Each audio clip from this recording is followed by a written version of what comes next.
আমাদের রাজনীতি হচ্ছে সবচেয়ে বড় রাজা রাজনীতি, যিনি আমাদেরকে সৃষ্টি করেছেন। আমি সাধারণ মানুষের মধ্যে যে আকাঙ্ক্ষা দেখেছি, এই আকাঙ্ক্ষা বাস্তবায়ন আগামী 12ই ফেব্রুয়ারি ভোট দেওয়ার মাধ্যমেই প্রতিফলন হবে ইনশাল্লাহ। সমগ্র বাংলাদেশে চলছে নির্বাচনী আমেজ, আর তারই সাথে আমরা লক্ষ্য করছি সমগ্র বাংলাদেশে প্রার্থীরা ছুটে যাচ্ছেন যারা ভোটার এবং সাধারণ মানুষ রয়েছে তাদের দ্বারে। আর তারই সাথে সাথে আমরা আজ দেখতে পাচ্ছি নোয়াখালী 1 আসনে 7 জন এমপি পদপ্রার্থী রয়েছেন। আজ আমরা যার সাথে কথা বলবো তিনি হচ্ছেন ইসলামী আন্দোলন বাংলাদেশের মনোনীত এমপি প্রার্থী জনাব জহিরুল ইসলাম। কেমন আছেন? আলহামদুলিল্লাহ, ভালো আছি। আমরা দেখছি যে আসন্ন ত্রয়োদশ জাতীয় নির্বাচনে আপনারা মানুষের কাছে যাচ্ছেন, আসলে কেমন সাড়া পাচ্ছেন? আমরা সকাল থেকে শাহপুরে সব জায়গায় গিয়েছি। আলহামদুলিল্লাহ, আমরা প্রতিদিন মানুষের স্পটে যাচ্ছি, উঠান বৈঠক করতেছি, পথসভা করছি। মানুষ যেভাবে পরিবর্তনের জন্য উদ্গ্রীব হয়ে আছেন, আকাঙ্ক্ষা যেভাবে জন্ম নিয়েছে, ইনশাল্লাহ 54 বছর পরে একটা নতুন বাংলাদেশ গঠনের জন্য মানুষ যেভাবে উন্মুখ হয়ে আছে, আগামী 12ই ফেব্রুয়ারি ইনশাল্লাহ সেটা হাত পাকার ভোটের মাধ্যমেই একটা আবিষ্করণ হবে ইনশাল্লাহ। আমরা দেখতে পাচ্ছি আপনার নোয়াখালী 1-এ আপনি ছাড়া আর অনেক প্রার্থী রয়েছে, আসলে তাদের থেকে আপনার ব্যতিক্রম কোন জায়গায়, বা আপনাদের নির্বাচিত হন আসলে মানুষের জন্য কোন বিষয়টা আগে কাজ করবেন?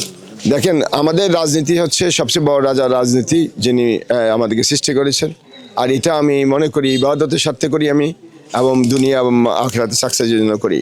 আপনাকে এও বলতে চাই, এই অঞ্চলের মানুষের মৌলিক অধিকার প্রতিষ্ঠা, আমরা আমাদের তরুণ প্রজন্মের জন্য এক নিরাপদ ভবিষ্যৎ গঠন করা, আমাদের এই নোয়াখালী অঞ্চলকে আপনি জানেন যে আমাদের অধিকার নোয়াখালী বিভাগ, সেটা বাস্তবায়ন করা। এরপরে আপনি জানেন যে আমরা অবকাঠামো উন্নয়নে রাস্তাঘাট থেকে শুরু করে আমরা যেভাবে কাজ করতে চাই, অনেক সময় সেটা গভর্নমেন্টের এই অনুমতি চাওয়া হয় না, কিন্তু আমি যদি গভর্নমেন্টের সাথে ক্লোজলি কাজ করি সেক্ষেত্রে এগুলো আরও সহজ হয়ে যায়।